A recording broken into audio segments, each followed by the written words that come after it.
There is a specific type of psychological warfare happening right now behind closed doors. It leaves no bruises, it writes no laws, and yet it destroys lives with absolute precision. If you have spent your entire life feeling like you are constantly walking on eggshells, if you double-check your text messages 5 times before sending them, or if you feel a strange sense of guilt just for existing, you haven't been failing at life. You have been systematically dismantled. You see, narcissists don't just abuse individuals. They build cult-like systems.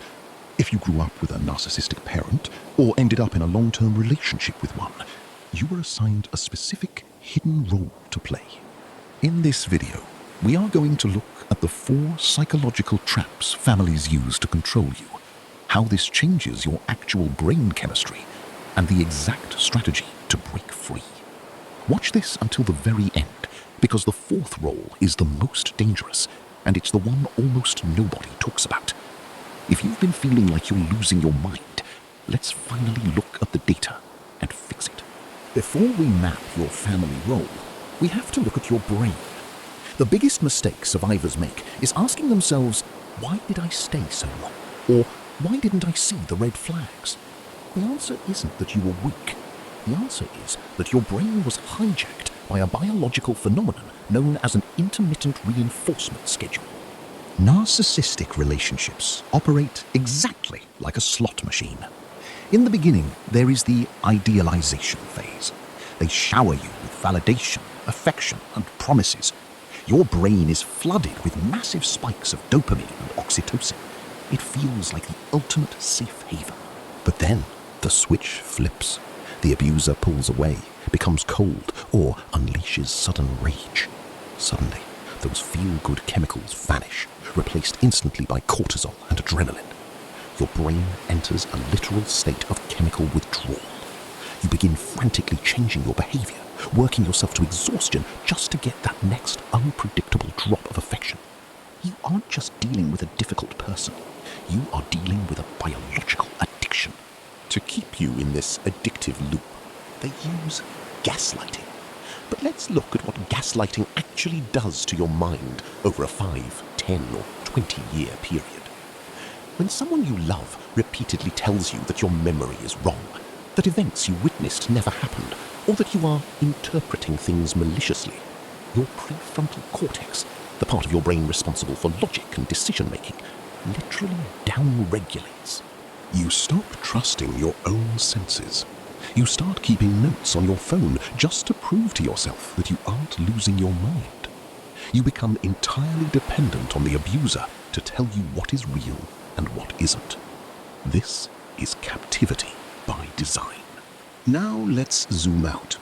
When a narcissist runs a household, it is never a cooperative family. It is a closed system designed to do one thing: protect the narcissist's fragile ego from collapsing. To keep the system balanced, every child and partner is forced into an unwritten script. See if you can recognize your own childhood or current relationship in these 4 viral archetypes. The first role is the caretaker, traditionally known as the enabler. This is usually the spouse or the highly empathetic partner. The caretaker's entire existence is weaponized to manage the narcissist's moods. If the abuser explodes, the caretaker rushes in to clean up the emotional debris. They whisper to the kids, "Just be quiet today. Your father is stressed." Or, "Your mother didn't mean what she said. She's just tired." The tragedy of the caretaker is that they trade the safety of their children for temporary peace. They minimize the abuse, normalize the chaos, and slowly lose their own identity to keep a toxic system functional. The second role is the trophy, clinically referred to as the golden child. The narcissistic parent does not see this child as a human being. They see them as an extension of their own ego. The trophy is showered with praise, privileges, and validation, but only when they perform perfectly. They must get the best grades, win the trophies, or mirror the parent's grandiosity. This looks like privilege from the outside, but on the inside, it is psychological handcuffs. The trophy learns early on that they are only loved for what they do, never for who they are. They grow up with severe perfectionism, crippling anxiety, and a deep-seated fear that if they show a single flaw, all love will be permanently withdrawn. They are trained to either become narcissists themselves or to spend their lives as anxious overachievers. The third role is the target, also known as the scapegoat. This is the most dangerous role for the family, because the target is usually the person with the highest emotional intelligence. They see the lies. They refuse to pretend the system is healthy. They are the truth tellers. Because they threaten the narcissist's false reality, the entire family system turns on them. The narcissist projects all of their own shame, failure, and toxicity onto the target. If you were the target, you were treated as the source of all family dysfunction. You grew up carrying massive, toxic shame, internalizing the lie that you are fundamentally broken, when in reality, you were simply the only one brave enough to see the truth. Now we come to the fourth role, the one almost nobody talks about, the ghost or the lost child. This child watches the explosive arguments, looks at the pressure on the trophy, sees the destruction of the target, and makes a subconscious decision. I must become invisible to survive. They stay in their room. They make no noise. They ask for nothing. They become completely self-reliant at age 7 or 8. While they avoid the direct wrath of the narcissist, they suffer from profound, systematic emotional neglect. The ghost grows up feeling completely disconnected from the world.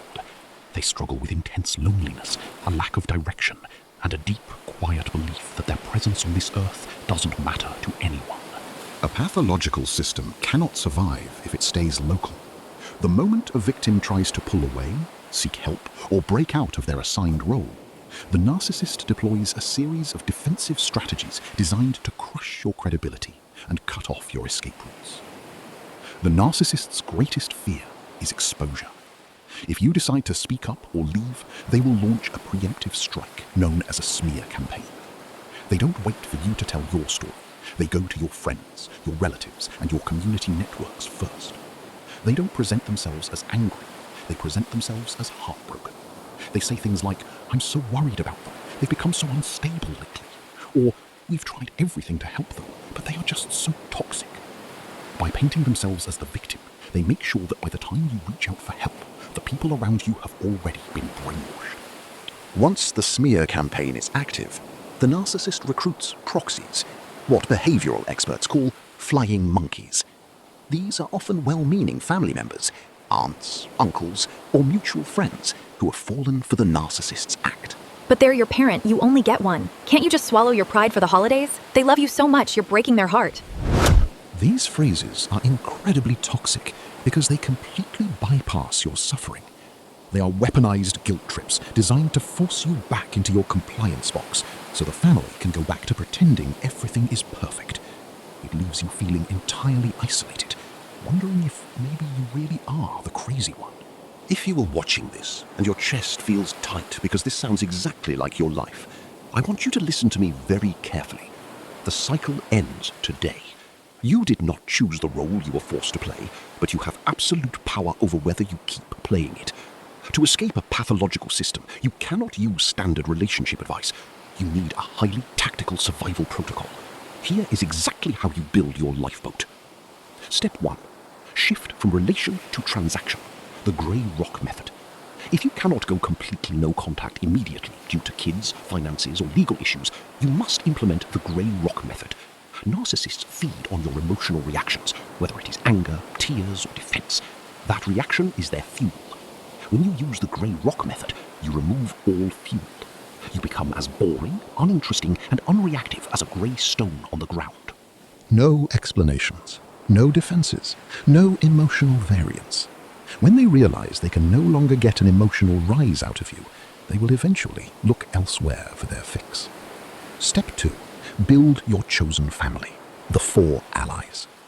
To survive the isolation of leaving a toxic family, you must build a parallel support network.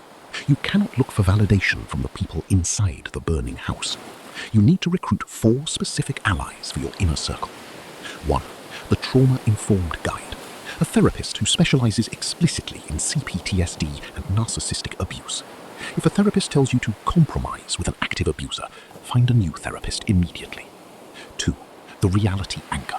One trusted friend who knows the truth, who can look at you when you are doubting yourself and say, no, you aren't crazy. I saw what they did. Your memory is correct. 3. The safe harbor. Friends or spaces that have zero connection to your toxic family. Low drama, calm, consistent environments where your nervous system can finally drop its guard. 4. The peer network. Support groups or online communities of fellow survivors. When you share a highly specific story of manipulation and an entire room of people nods their heads because they've lived it, the toxic shame evaporates. The journey of healing from narcissistic abuse is not a standard recovery. It is an act of radical reclamation. For years, you were told that you were too loud, too quiet, too broken, or too difficult. You were trained to believe that your only value on this earth was what you could provide for someone else's fragile ego. But look at the reality of who you are. You survived a system designed to break your mind. You kept your empathy alive in a house built on coldness. You kept your truth alive in an environment built on lies. That does not make you a victim. That makes you incredibly resilient. The road ahead requires you to do something terrifying. You have to grieve the family you deserved, but never had. You have to let go of the hope that they will finally wake up and apologize. They won't. But on the other side of that grief is something beautiful. Your absolute freedom. You can rebuild your mind, reprogram your nervous system, and choose exactly who gets access to your life. The generational trauma stops here. The false scripts end now. Your life belongs to you. If this video brought clarity to your story, do not carry it alone. Drop a comment below sharing which of the 4 roles you were forced to play.